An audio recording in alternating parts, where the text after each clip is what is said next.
கொண்டு வருகிறார் என்றால் ஒரு மனைவி அதை கேள்விக்கு உட்படுத்த வேண்டும். இந்த காசு எங்கிருந்து வருகிறது, எந்த வழியில் வருகிறது என்பதை கேள்விக்கு உட்படுத்தி அதை உறுதி செய்து கொள்ள வேண்டிய ஒரு மனைவியின் கடமை என்பதை நம்முடைய மார்க்கம் சொல்லுகிறது.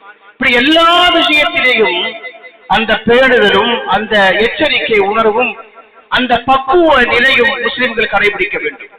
சின்ன சின்ன விஷயங்களை கூட பெருமானார் ஸல்லல்லாஹு அலைஹி வஸல்லம் இந்த விஷயத்தில் நமக்கு சொல்கிறார்கள். அரபுகளுக்கு ஒரு பழக்கம் இருக்கிறது. பயணம் செய்கிற பொழுது, அதுவும் குறிப்பாக இரவு நேரத்தில் பயணம் செய்கிற பொழுது, பாலைவனத்தின் வழியாக பயணம் செல்லுகிற பொழுது அவர்கள் கையிலே மணி வைத்திருப்பார்கள், அல்லது அவர்கள் செல்லக்கூடிய அந்த வாகனத்துடைய கழுத்திலே ஒரு மணியை கட்டி இருப்பார்கள். நம்ம ஊர்களிலேயும் பார்க்க முடியும். இரவு நேரத்தில், அந்த காலத்தில் வாகன வசதி இல்லாத காலகட்டத்தில் மாட்டு வண்டியிலே பயணம் செய்கிற பொழுது அந்த பாதைகளில் எந்த இடையூறும் ஏற்பட்டு விடக்கூடாது, எந்த விஷஜந்துக்களும் அந்த வாகனத்திலே அந்த கால்நடைகளை பாதித்து விடக்கூடாது என்கிற எச்சரிக்கை உணர்வோடு மணிகளை கட்டி தொங்கவிட்டிருப்பார்கள். அதனுடைய சத்தத்தில் அது உறங்காமல் கொள்ளாமல் பயணம் செய்து கொண்டே இருக்கும். அப்படி பயணம் செய்யக்கூடிய அந்த வழக்கத்தை பெருமானார் ஸல்லல்லாஹு அலைஹி வஸல்லம் ஒரு சந்தர்ப்பத்தில் சொல்லுகிற பொழுது, லா துஸ்ஹபுல் மலாயிகத்து ருக்கபம் மாஹும் ஜுல்ஜுல், மணியை தொங்க விட்டபடி அந்த ஓசையை எழுப்பியபடி யார் பயணிக்கிறாரோ அவர்களோடு பாதுகாப்புக்குரிய மலக்குமார்கள் இருக்க மாட்டார்கள் என்று சொன்னார். பாதுகாப்புக்குரிய மலக்குமார்கள் இந்த மணி ஓசை கேட்கிற பொழுது அதில் இருந்து விலகி விடுவார்கள். பயணத்தில் தோழர்களாக அவர்கள் ஒருபோதும் இருக்க மாட்டார்கள் என்று சொன்னார்கள். நாம் பயணத்தை மேற்கொள்ளுகிற பொழுது அந்த பாடல்களை கேட்பது, குத்தாட்டம் போடுவது, அதுவும் டூரிஸ்டுகளாக செல்லக்கூடிய பிள்ளைகள் என்னென்ன சேட்டைகளை தங்களுடைய பயணங்களை செல்கிறார்கள். பயணத்திலேயே ஒரு மணியை பயன்படுத்தினால் மலக்குமார்கள் உங்களோடு வரமாட்டார்கள் என்றால், பள்ளிவாசலுக்கு தொழுகைக்கு வருகிற பொழுது நம்முடைய மொபைல்ல இருந்து வரக்கூடிய ரிங்டோன்கள், என்னென்ன மாதிரியான பாடல்கள், அதுவும் புதிய ட்ரெண்டிங் பாடல்கள். ஒருவர் தக்பீர் கட்டி தொழுது கொண்டிருக்கிறார், இமாம் ஜமாத் நடக்கிறது, பல சந்தர்ப்பத்தில் எச்சரிக்கிறோம், அல்லாஹ்வுடைய பள்ளிவாசலுக்குள்ளே நாம் வருகிறோம் என்கிற அந்த தேடுதல், அந்த எச்சரிக்கை உணர்வு இல்லாத காரணத்தினால் தொழுகை நடந்து கொண்டிருக்கிற பொழுது அல்லது தனியாக தொழுகிற பொழுது அந்த மொபைல்ல இருந்து அந்த ரிங்டோன் சத்தம் வருகிற பொழுது எத்தனை பேருடைய தொழுகை அது பாதிக்கிறது. யோசித்து பார்ப்போமே. பள்ளிவாசலுக்கு தொடரக்கூடிய எல்லா மக்களுக்கும் ஒரு பிரைவசி இருக்கிறது. அவர் தன்னுடைய ரப்போடு பேசுவதற்காக வருகிறார், தன்னுடைய பிரச்சனைகளை அல்லாஹ்விடத்தில் முறையிடுவதற்காக வருகிறார். அவருக்கென்று ஒரு தனியான இடம் இருக்கிறது, அவருக்கென்று ஒரு தனியான நேரம் இருக்கிறது. அது அனுமதிக்கப்பட்டிருப்பதை போல எல்லோருக்கும் அது வழங்கப்பட்டிருக்கிற பொழுது எல்லோருக்கும் இடையூறு செய்யும் விதமாக அதனுடைய ஓசைகளை வெளியிலே கேட்க செய்வது என்பது மலக்குமார்களை நம்மோடு இணைவதற்கு அது பெரிய தடையாக இருக்கும் என்பதை இந்த ஹதீஸுக்கு விளக்கம் சொல்லக்கூடிய பெருமக்கள் சொல்கிறார். அதே போல நாம் செய்யக்கூடிய அமல்கள் என்று பார்க்கிற பொழுது, ஜிஹாது செய்யக்கூடியவர்கள், குர்ஆனை ஓதக்கூடியவர்கள், மார்க்கத்தை கற்றுக் கொடுக்கக்கூடியவர்கள், தான தர்மங்களை வழங்கக்கூடிய செல்வந்தர்கள், அவர்கள் அந்த அமல்களை செய்கிற பொழுது கடுகளவு பெருமை தன்னுடைய உள்ளத்திலே வந்துவிட்டாலும் கூட அவர்களை அறியாமல் அந்த அமல்கள் பாழாகி போய் அது அல்லாஹ்விடத்தில் மதிப்பற்ற ஒரு பொருளாக அது மாறி போய்விடும். ஹஜ்ரத் அபூ ஹுரைரா ரலியல்லாஹு தஆலா அவர்கள் ஏராளமான ஹதீஸுகளை அறிவித்தவர்கள். சஹாபாக்களில் அதிகமான ஹதீஸுகளை அறிவித்த பெருமை ஹஜ்ரத் அபூ ஹுரைரா ரலியல்லாஹு தஆலா அவர்களுக்கு உண்டு. அவர்கள் ஒரு ஹதீஸை சொல்லுகிற பொழுது மட்டும் தங்களை அறியாமல் மயக்கம் போட்டு கீழே விழுந்து விடுவார்கள். அது என்ன ஹதீஸ்? நாளை வறுமை தினத்தில் முதலாக 4 பேர் நரகத்திற்கு கொண்டு வரப்படுவார்கள். அதில் ஒருவர் முஜாஹித் ஷஹீத், அவர் அல்லாஹ்வுக்கு முன்னால் கொண்டு வந்து நிறுத்தப்படுவார். அல்லாஹ் அவரை விசாரிப்பான். விசாரிக்கிற பொழுது அவர் சொல்வார், நான் உன்னுடைய பாதையிலே ஜிஹாது செய்து ஷஹீத் என்ற அந்தஸ்தை பெற்றிருக்கிறேன். அல்லாஹ் சொல்வான், இல்லை இல்லை, ஊர் மக்கள் எல்லாம் உன்னை வீரன் என்று போற்ற வேண்டும் என்பதற்காகத்தான் நீ என்னுடைய பாதையிலே யுத்தத்திலே பங்கேற்று நீ ஷஹீதாக இருக்கிறாய் என்று அல்லாஹ் அவருடைய அமலை நிராகரித்து திருப்பி அனுப்புவான். ஒரு திலாவத்து, ஒரு காரி, அழகான முறையில் குர்ஆனை ஓதக்கூடியவர், அவர் கொண்டு வந்து நிறுத்தப்படுவார்.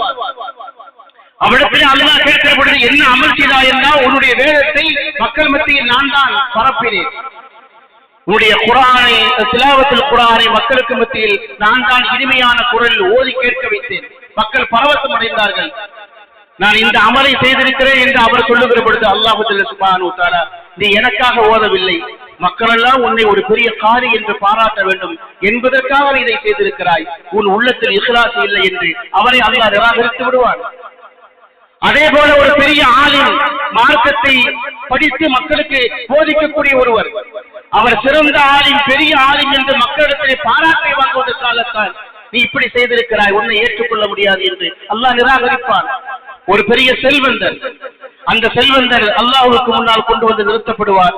என்ன செய்தாய்? நான் வழங்கிய செல்வத்தை என்று கேட்கிற பொழுது, நீ கொடுத்த எல்லா செல்வத்தையும் அல்லாஹ்வுடைய பாதையிலே நான் செலவழித்தேன் என்று அவர் சொல்லுகிற பொழுது அல்லாஹ் சுப்ஹானஹு வ தஆலா சொல்லுவான், இல்லை இல்லை, நீ பெரிய வள்ளல் என்று மக்கள் பாராட்டுவதற்காக செய்திருக்கிறாய் என்று அவன் அல்லாஹ் சொல்லிவிட்டு இந்த 4 பேரையும் ஆரம்பமாக நரகத்திலே தூக்கி போடுவான் என்று பெருமானார் ஸல்லல்லாஹு அலைஹி வஸல்லம் சொன்ன செய்தியை அறிவிக்கிற பொழுதெல்லாம் ஹஜ்ரத் அபூ ஹுரைரா ரலியல்லாஹு தஆலா நடுக்கத்தில், பயத்தில் இதை முழுமையாக சொல்ல முடியாமல் அவர்கள் தடுமாறி கீழே மயக்கமுற்று வருவார்கள் என்று நாம் செய்யக்கூடிய அமல் அது எந்த அடிப்படையில் செய்யப்படுகிறது என்பதை அந்த மனதையும் எண்ணத்தையும் நிய்யத்தையும் அறிந்தவன் ரப்பு சுப்ஹானஹு வ தஆலா.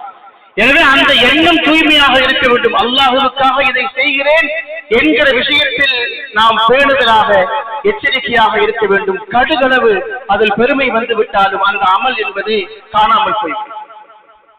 அமல்கள் எப்படி காணாமல் போகும் என்று நமக்கே தெரியாது. நாளை மறுமையத்தில் வந்து நிற்கிற பொழுது பெருமானார் ஸல்லல்லாஹு அலைஹி வஸல்லம் சொல்வதை போல முஃப்லிஸாக, ஓட்டாண்டிகளாக, கையில் எதுவுமே இல்லாமல் வெறுமனே வந்து நிற்கக்கூடிய சூழ்நிலையில் அடியார்கள் வந்து இருப்பார்கள் என்று முஹம்மது ஸல்லல்லாஹு அலைஹி வஸல்லம் சொல்கிறார். எல்லா அமல்களும் துனியாவிலே பாழாகி போய்விடும். ஹஜ்ரத் ரசூலுல்லாஹி ஸல்லல்லாஹு அலைஹி வஸல்லம் அவர்களுக்கு முன்னால் சஹாபாக்கள் எந்த ஒழுக்கத்தை பேண வேண்டும் என்பதை குறித்து அல்லாஹ் சுப்ஹானஹு வ தஆலா சூரத்துல் ஹுஜராத் என்று சொல்லக்கூடிய அத்தியாயத்தின் தொடக்கத்திலே பேசுகிறார்.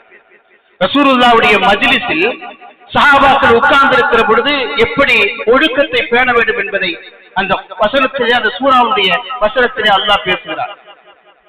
யா அய்யுஹல்லதீன ஆமனு, ஈமான் கொண்ட விசுவாசிகளே. யாரை நோக்கி சொல்கிறார் அல்லாஹ்? சஹாபாக்களை நோக்கி சொல்கிறார்.